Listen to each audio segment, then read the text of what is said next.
rezar pela paz. Zé Wigvelder, nós falamos há pouco com Marcos Wasserman, em Tel Aviv, que disse que a situação em Israel está absolutamente tranquila. Nós estamos sabendo que a declaração do Tariq Aziz, do chanceler iraquiano, na semana passada, foi de que haverá um ataque a Israel. Por que essa tranquilidade? Essa tranquilidade, Renato, é resultante de que Israel entrou em alerta, na verdade, no dia 2 de agosto, o dia em que o Iraque invadiu o Kuwait. Israel tomou algumas providências imediatas. Primeiro, triplicou o orçamento da Força Aérea, intensificou e sofisticou muito mais o treinamento dos pilotos, você sabe que são dos melhores do mundo, os pilotos israelenses. Além disso, Israel intensificou e passou a dar caráter de prioridade às operações de inteligência dentro do Iraque. O Iraque não faz fronteira com Israel, portanto não era um alvo prioritário de operações de inteligência e a partir do dia 2 de agosto passou a ser. O grande perigo de Israel no momento que pode levar intranquilidade à população é alguma sabotagem ou muitos atos de sabotagens que possam ser realizados dentro de Israel pela população palestina que vive dentro das fronteiras do país.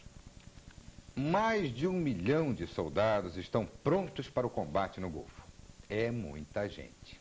A destruição pode ser muito grande. É só ver as armas que vão ser empregadas nesta guerra.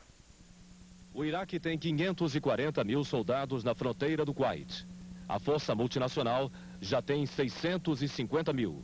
O Iraque tem mais tanques, 4 mil. Os aliados, 2.700. O Iraque também tem mais peças de artilharia, como lançadores e foguetes, 2.700, contra menos de 1.000 dos aliados. A força multinacional tem 2.700 carros blindados para o transporte de tropas. O Iraque tem 2.000. No ar, os aliados têm grande vantagem.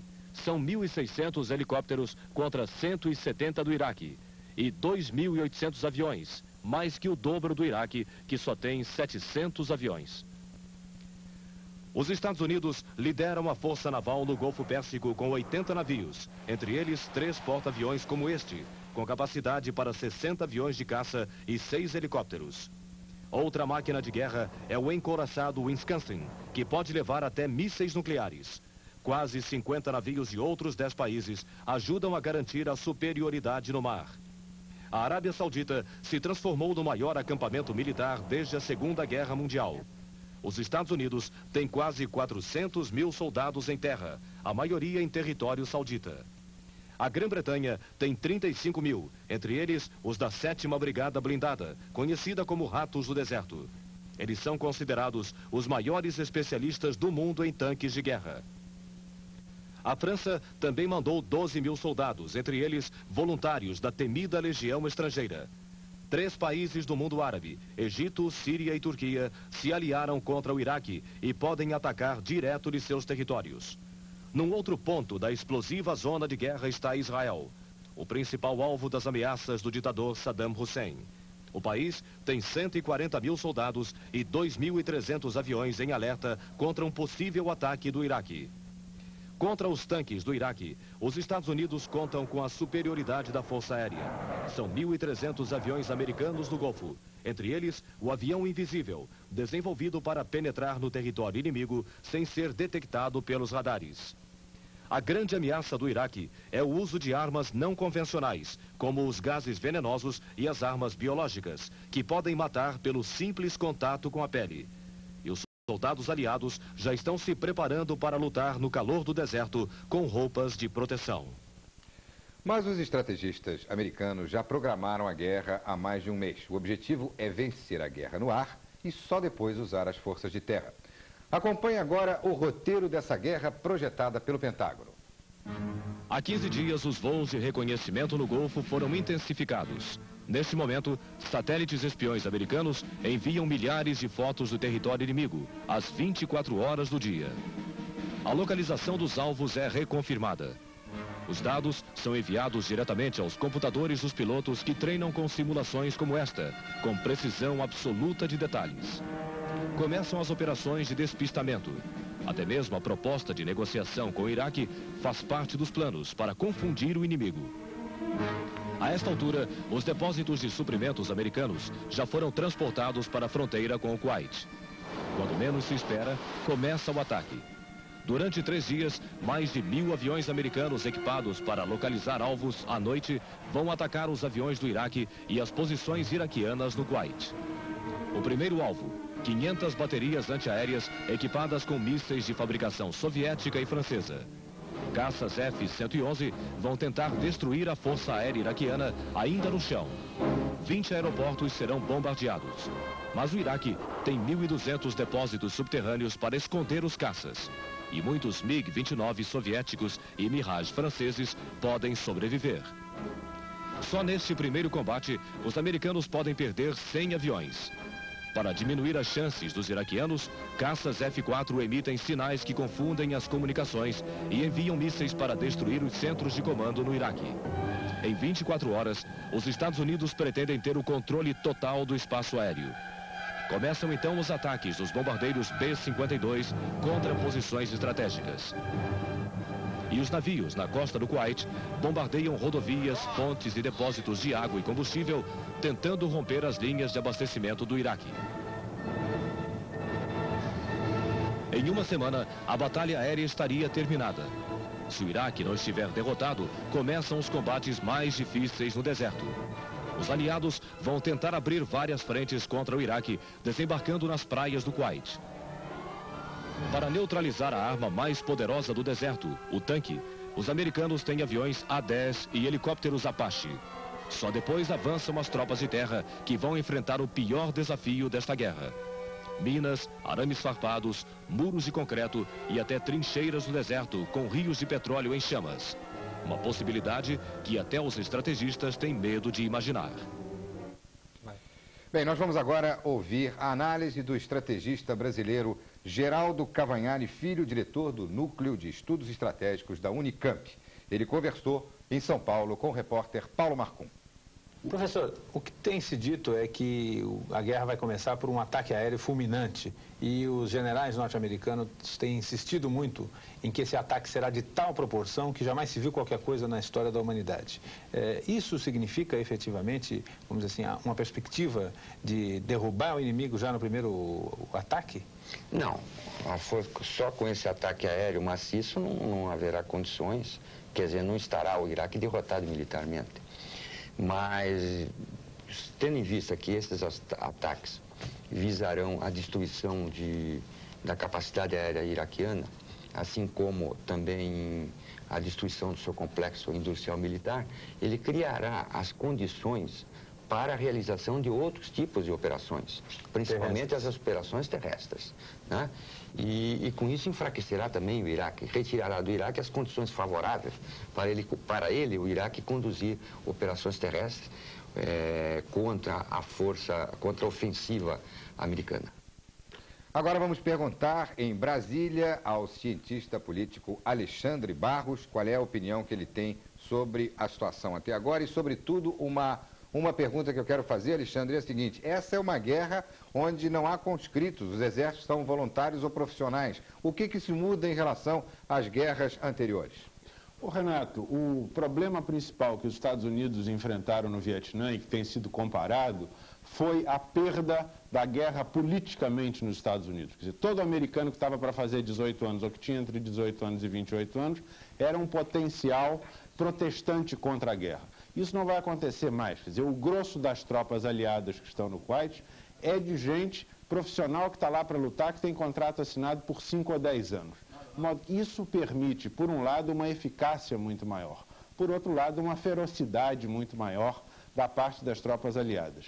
Ainda que eles vão enfrentar o problema de que a guerra no deserto, eu acho que, sobretudo para os soldados americanos, vai ser uma grande novidade. Para os ingleses, como nós já vimos no programa, não. Alexandre, eu queria lhe perguntar, há uma especulação generalizada de que os Estados Unidos não teriam interesse absoluto em destruir o potencial militar do Iraque para que o Irã não se torne a principal potência daquela região. Como é que você vê esse cenário? Eu acho que essa é uma real possibilidade, porque mesmo que os Estados Unidos ganhassem essa guerra, o que vai acontecer é que ainda sobra muita questão política, étnica, religiosa no Oriente Médio que vai estar totalmente fora de controle dos Estados Unidos. Quer dizer, uma coisa que tem me impressionado muito é que todas as análises e os cenários dizem assim, bom, os aliados ganham ou perdem a guerra, ganham em 3 dias, em 20 dias, mas está se falando muito pouco do seguinte: como é que se mantém a conquista dessa guerra no caso de se ganhá-la? Ok, Alexandre, muito obrigado. Renata, é contigo. O relógio continua correndo. Estamos a pouco mais de 7 horas do prazo fatal. A escolha é do Iraque e ele está optando por um confronto militar que não pode vencer. James Baker, secretário de Estado americano. Vamos até o fim nesta que é a mãe de todas as batalhas, Saddam Hussein. A seguir, a expectativa das famílias e dos países envolvidos na crise, quem é Saddam Hussein, e a palavra de um especialista em questões de Oriente Médio. 1 minuto só, a gente volta já.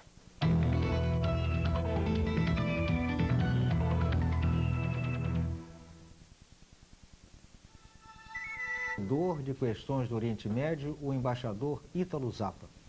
Embaixador, a pergunta que mais se faz neste momento é se ainda pode haver, de repente, quase que como um milagre, uma solução diplomática. O senhor acredita que Saddam Hussein tenha esticado esta corda ao máximo até este momento para eventualmente obter ainda alguma concessão? Não creio, mas um diplomata que confessasse já não existirem mais possibilidades de paz, creio que deixaria de ser diplomata, porque o seu principal dever é acreditar na paz, na negociação. Por isso, as esperanças não devem ser abandonadas. Até o último minuto, pode haver uma solução negociada.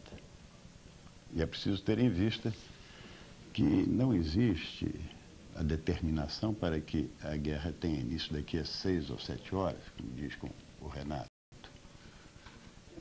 Há apenas autorização para uso de armas contra o Iraque, a fim de restabelecer a integridade territorial do Kuwait, mas isso não quer dizer que a guerra deva ter início no primeiro minuto após o término do prazo estabelecido na resolução das Nações Unidas. Assim, há sempre espaço, há sempre esperança para a paz e para a negociação.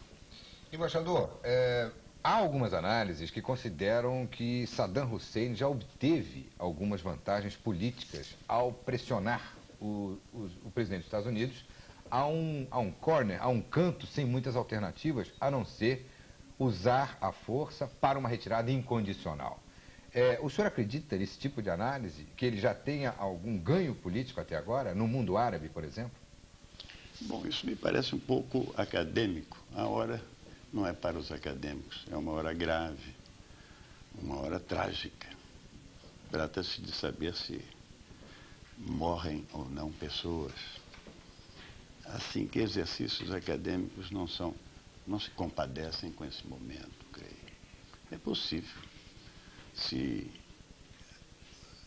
as condições fossem estáticas, é possível que uma contabilidade terminasse por apontar vantagens auferidas por Saddam Hussein, em consequência de sua ousada atitude. Mas não há nada estático nisso, é dinâmico. Não se para fazer uma contabilidade. Marcha-se.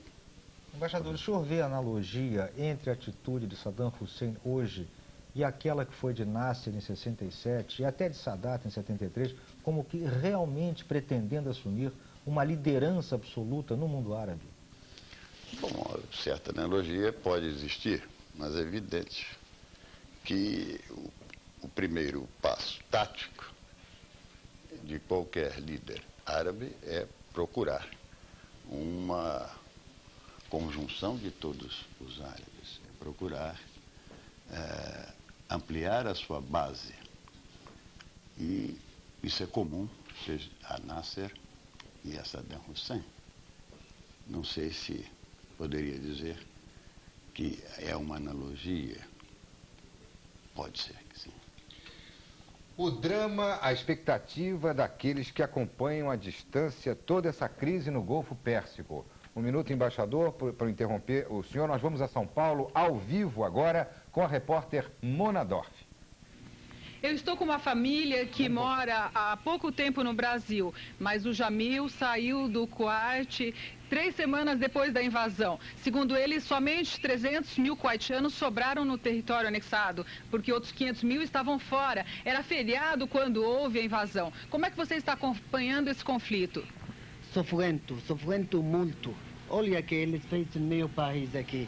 Isso antes, isso agora. Tudo cobrado, tudo com fogo com todos os países. Aqui, com guerra, com 8 anos com o Irã, ele pegou uma bomba química. Aqui com o povo deles, aqui, ele colocou uma outra bomba com eles. Aqui, meu povo haitianos. Quais são as informações das condições de vida dos seus companheiros? Não dá para... Não tem vida lá, não tem água, não tem vacina, não tem nada. As crianças estão morrendo lá. Todo mundo não tem água, não tem vacina, não tem nada. Você acredita que pode haver ainda uma retirada antes do prazo fatal?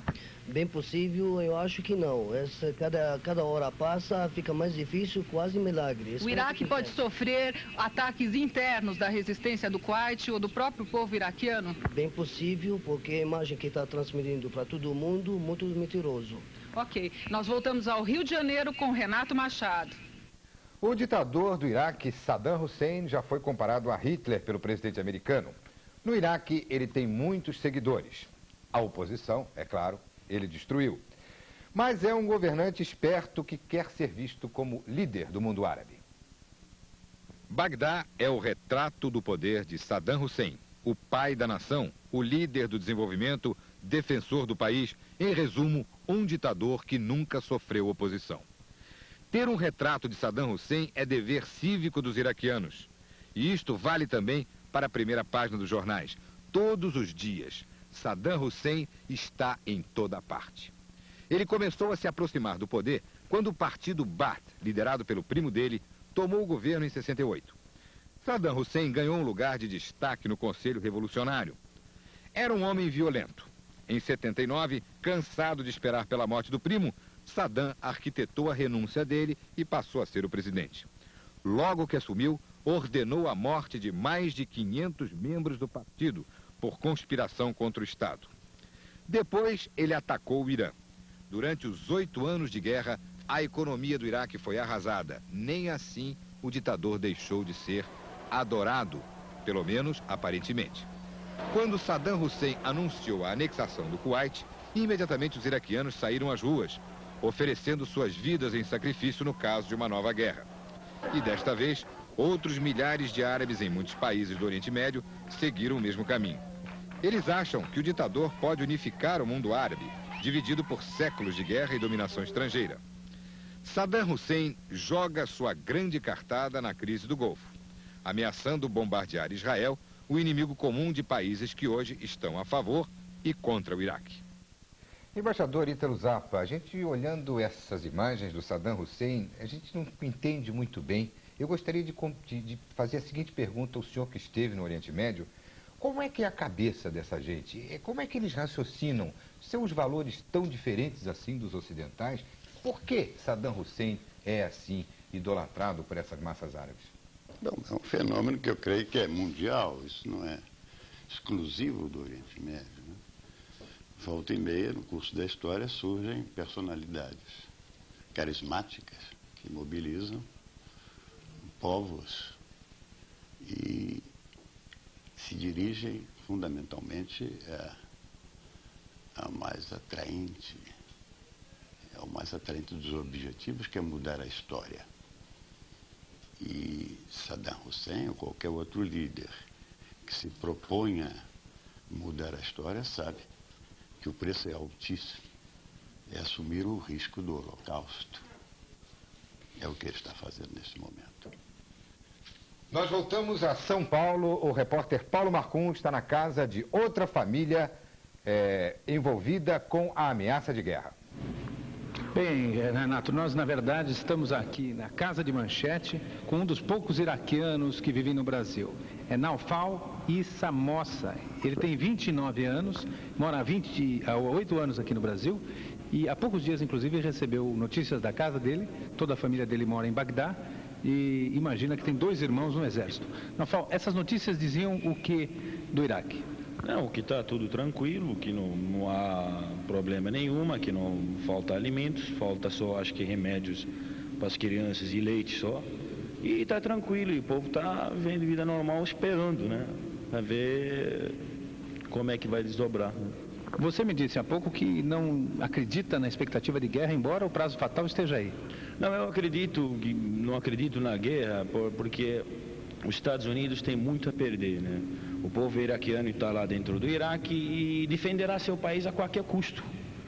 Inclusive o Kuwait, porque eu acredito que, eu tenho certeza que faz parte do Iraque, tá? Sempre foi parte do Iraque, sempre foi um território iraquiano, que foi dividido e foi tirado pelo imperialismo inglês, vocês todos sabem, que foi tirado pelo imperialismo inglês. Tá? Então, o povo iraquiano defenderá o Iraque a qualquer custo. Então, as perdas americanas serão muito altas. Então, eu não acredito que o Bush irá atacar o Iraque. Ok. Muito obrigado. Nós voltamos aos nossos estúdios com Renato Machado, no Rio. E o relógio continua correndo. Estamos a 6 horas e 50 minutos do prazo fatal. Só Deus pode saber se vai haver ou não a guerra. Pérez de Cuellar, secretário-geral da ONU. Desde o começo estivemos preparados para o pior. Tariq Aziz, chanceler do Iraque. Você vai ver no próximo bloco o que o Brasil tem a perder com essa guerra, as relações com os países do Golfo Pérsico e uma entrevista com o economista Carlos Langoni.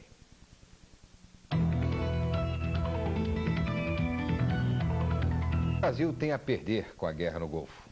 Quem vai nos ajudar a discutir isso é o economista Carlos Geraldo Langoni, ex-presidente do Banco Central e atual diretor do Centro de Economia Mundial da Fundação Getúlio Vargas.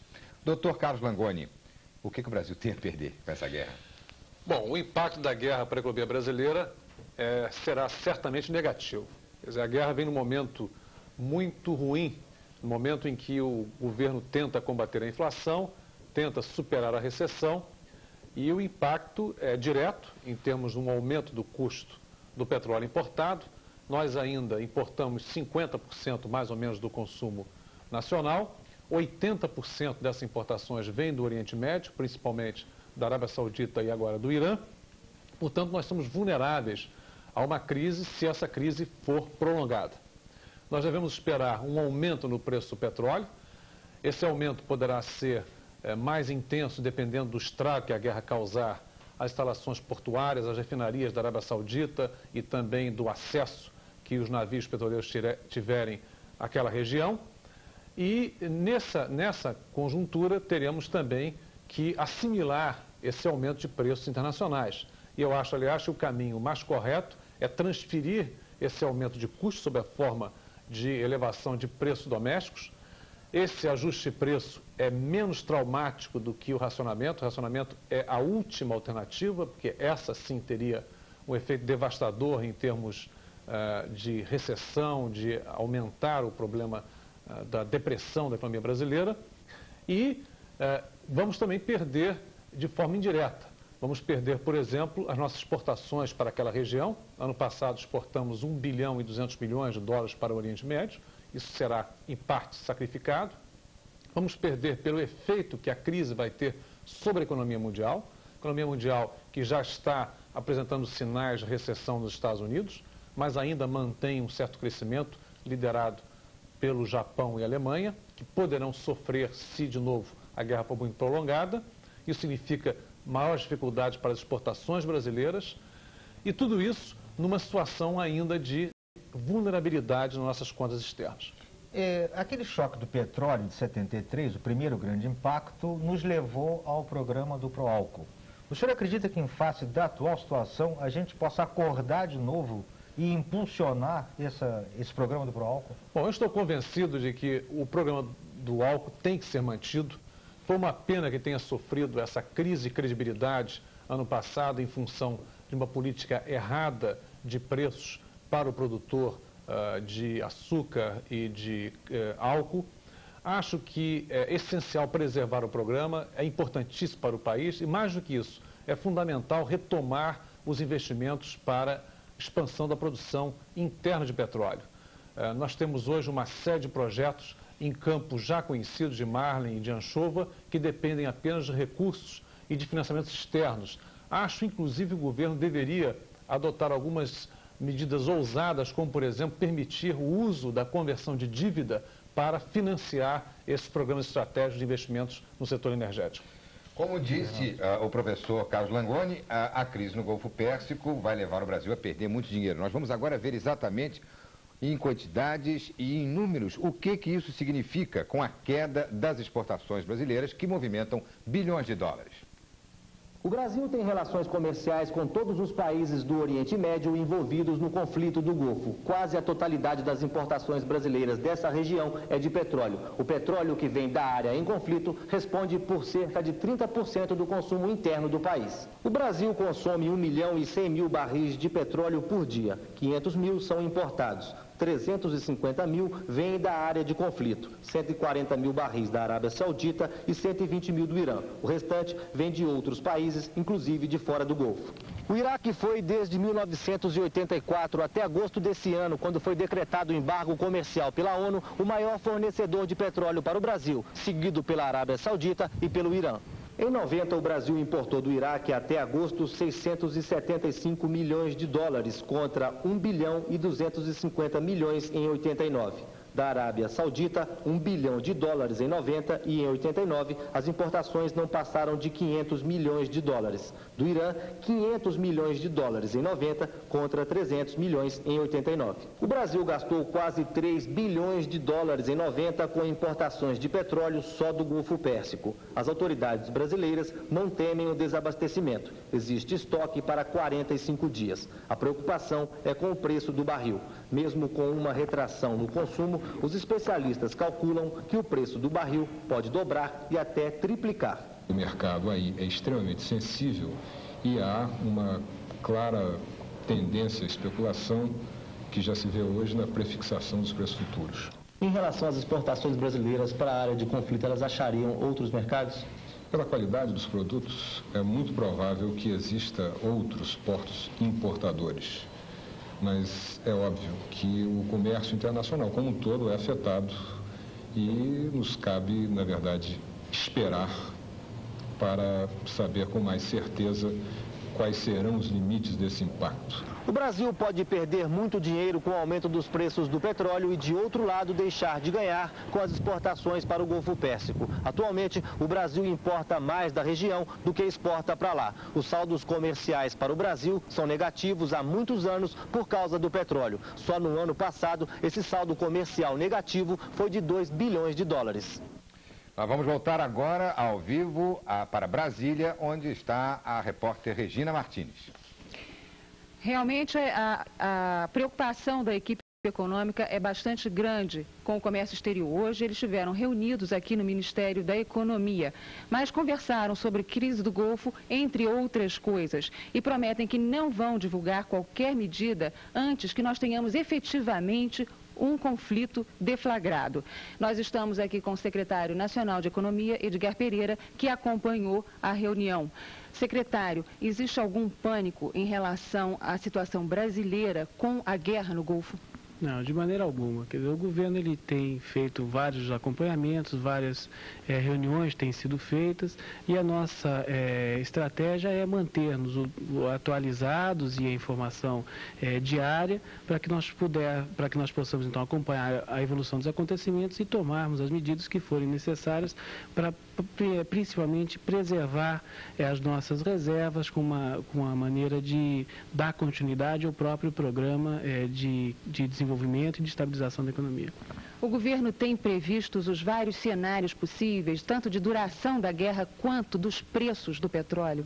Essa é uma questão importante. Quer dizer, como os cenários são vários, quer dizer, tem uma série de condicionantes do comportamento no conflito, dos desdobramentos do conflito, o que nós temos é, para cada um desses cenários, alternativas de atuação.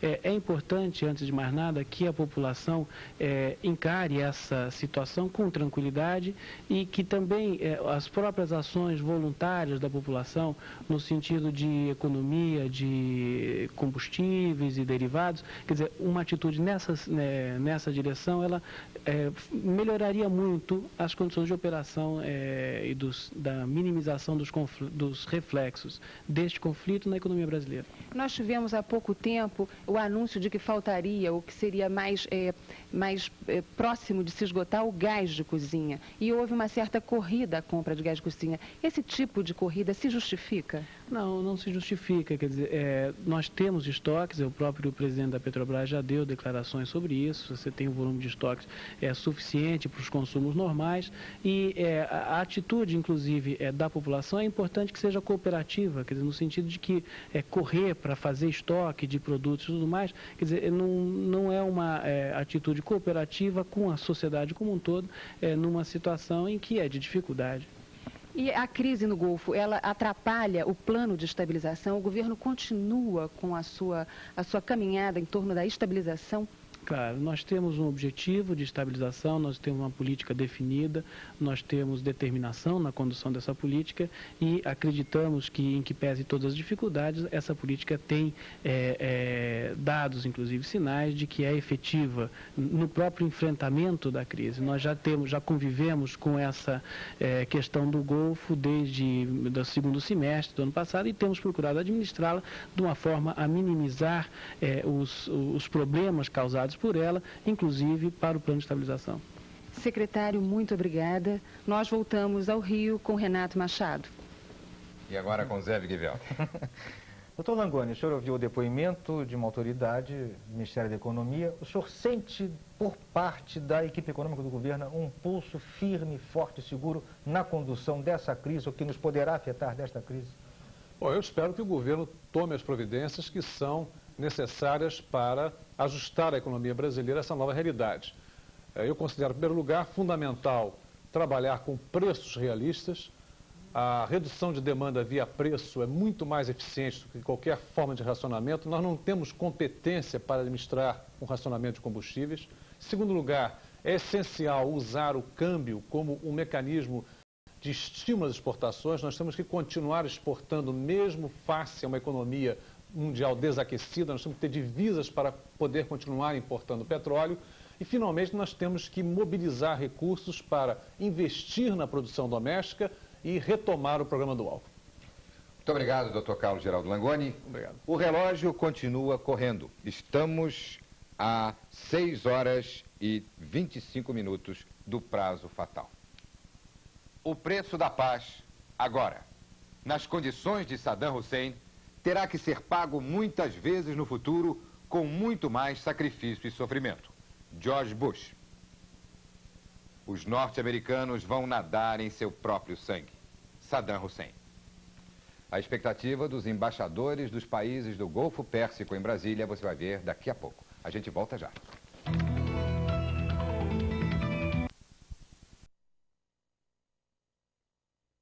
Não conseguiram evitar a confrontação. E os embaixadores dos países do Oriente Médio aqui no Brasil refletem a crise explosiva da região. Uma situação muito grave, criado pelo ditador do Iraque. Ele não saindo do Kuwait, é claro, a força multinacional, que significa a comunidade internacional, vai obrigá-lo a sair pela força. Agora, quando isto vai acontecer, é naturalmente uma questão estratégica e militar. Acreditamos que as forças iraquianas vão poder enfrentar a força multinacional por mais de alguns dias ao máximo. Eles exageraram muito a potência militar deles. O mundo não deve acreditar nisto. Nós queremos aplicar a legitimidade internacional sobre todos os países, e especialmente em nossa zona do Oriente Médio, em busca de paz. Na sua opinião, então, aonde que falhou para não haver uma solução pacífica, pelo menos até agora? في وجهة نظرك أين الخطأ في عدم التوصل إلى السلام لحد الآن؟ الخطأ من أمريكا. O erro foi cometido por Estados Unidos. Quais os problemas que estariam em prioridade para negociar? هناك قرار من الأمم المتحدة في قرارات من مجلس الأمن بانسحاب إسرائيل من الأراضي العربية المحتلة. Há várias resoluções da ONU que pedem retirada de Israel de todos os territórios árabes ocupados. ومشاكل مشاكل لبنان. E o problema do Líbano também. Eu posso resumir a posição do Egito frente à crise do Golfo em 7 pontos. Primeiro, o retorno da legitimidade de Kuwait. Uma necessidade absoluta. Não recompensar o agressor que é Iraque. Terceiro, entrar em negociações entre as partes em conflito depois da retirada, se haverá retirada. Quarto, rejeitar soluções parciais. Retirada parcial, tomar umas ilhas, algumas coisas assim, rejeitamos.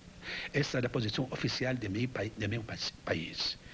Não fazer ligações entre a crise do Golfo e o problema palestino. O problema palestino é um problema agudo, tem muitos anos, tem muitas complicações. O Egito não está contra a solução pacífica e qualquer iniciativa de paz.